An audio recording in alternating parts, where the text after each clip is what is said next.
Coming up on MCTV this week, we show you what it's like planning for Greek Week, and we also show you how recent errors by the college could be leading to identity theft. This week starts now.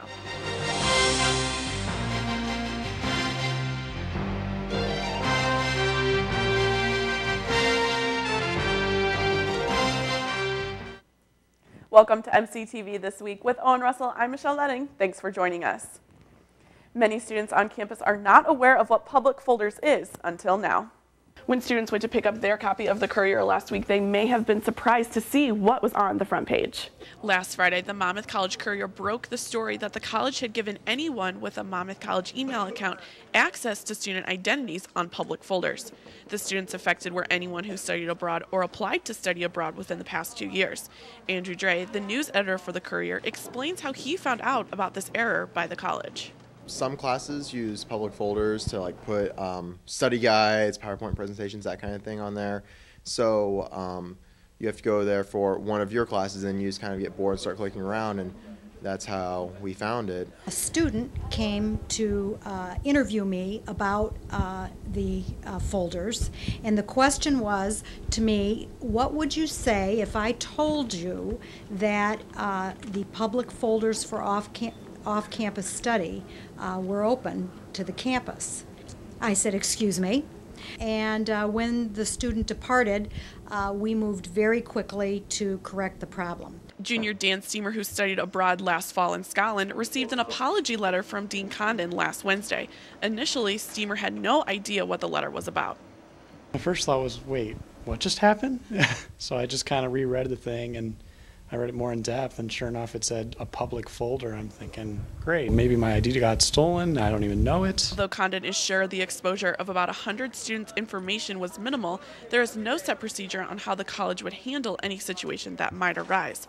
But the college ensures students' information will not be made public again. We have gone through all the Outlook folders, audited all of them. We've had several meetings, as you can imagine, already about this, and are very interested in correcting any procedures that we have that might make us vulnerable.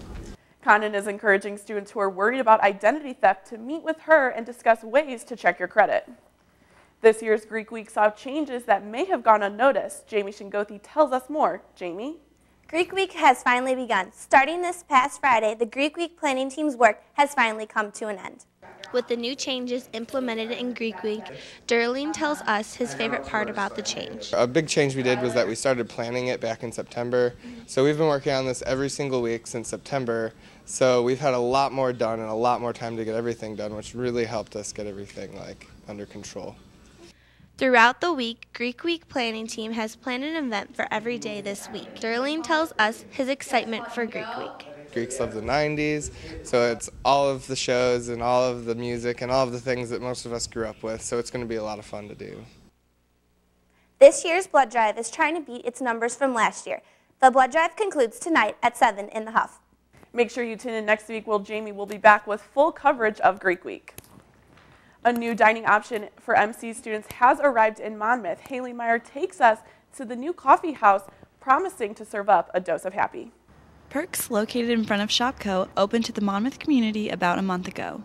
The menu includes sandwiches, salads, soups, a variety of coffee drinks, and fruit smoothies. Currently, there is talk of adding Perks as a meal plan option to students. However, this cannot be done without the approval of Aramark.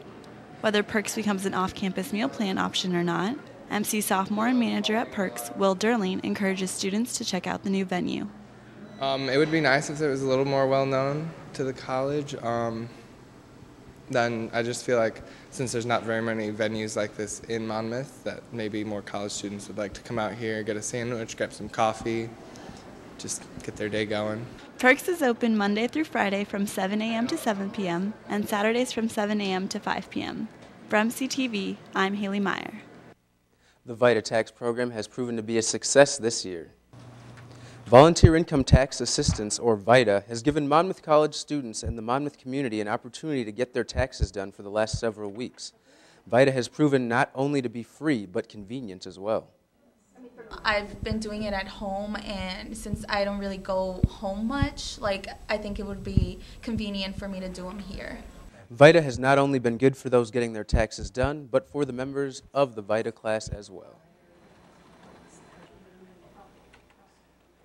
I think VITA has been a success because many people who have gotten their taxes done here thought that it was that we had done a great job, and they didn't have to pay anyone anything for it. And I think it was a huge academic success because a lot of us were able to see what it was like to do taxes and to be kind of like a tax accountant.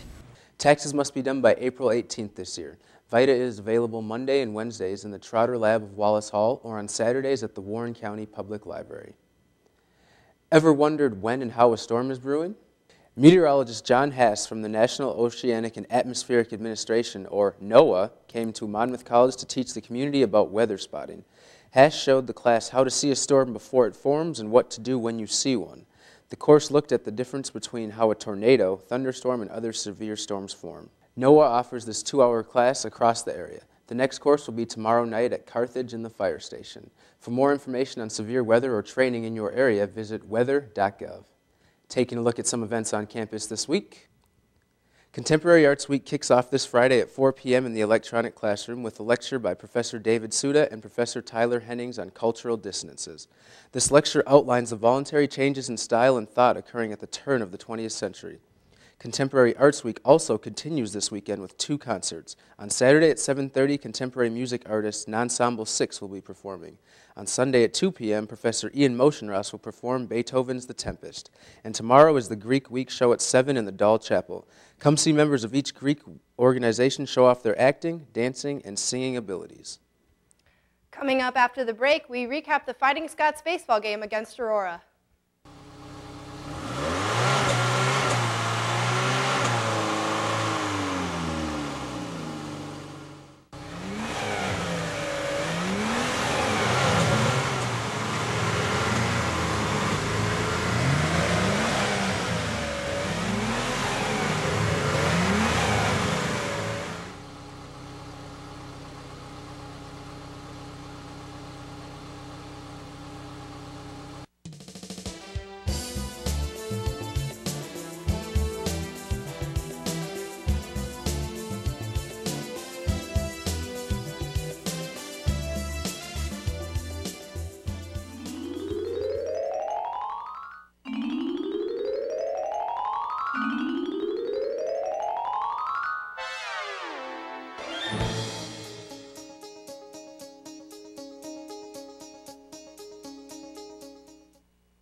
The Monmouth College baseball team bundled up and headed out to Aurora to play a doubleheader on Monday.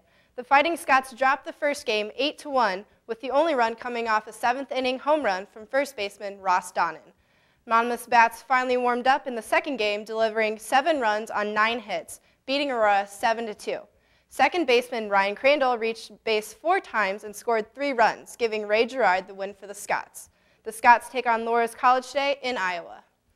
Owen and Michelle will be back after the break. Here are the scores for your Fighting Scots.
Welcome back. This week's Senior in Focus is Kimberly Morris. Haley Turner got the opportunity to sit down with her last week, and she joins us now from the newsroom. Haley.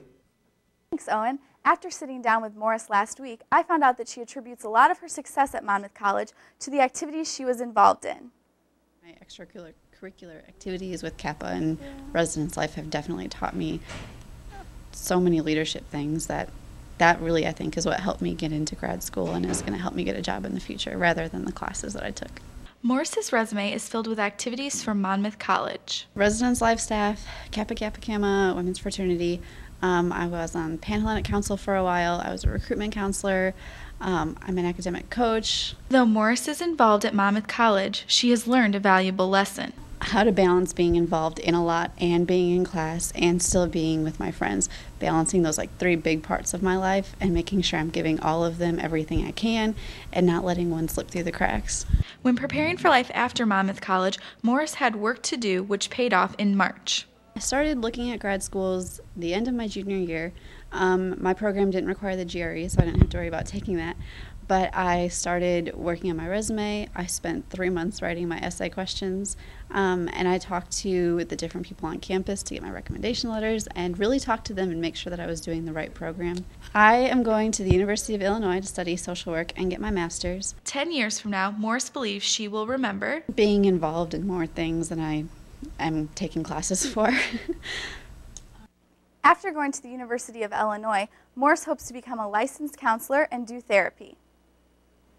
And that's MCTV this week. I'm Kendra Newland. And I'm Owen Russell. Be sure to tune in this time next week for an all-new episode of MCTV This Week. And I'm Michelle Nutting. You can also watch us on the web by going to monm.edu/mctv. Don't turn the channel just yet. There's a new episode of Fusion coming up next. We'll see you next week.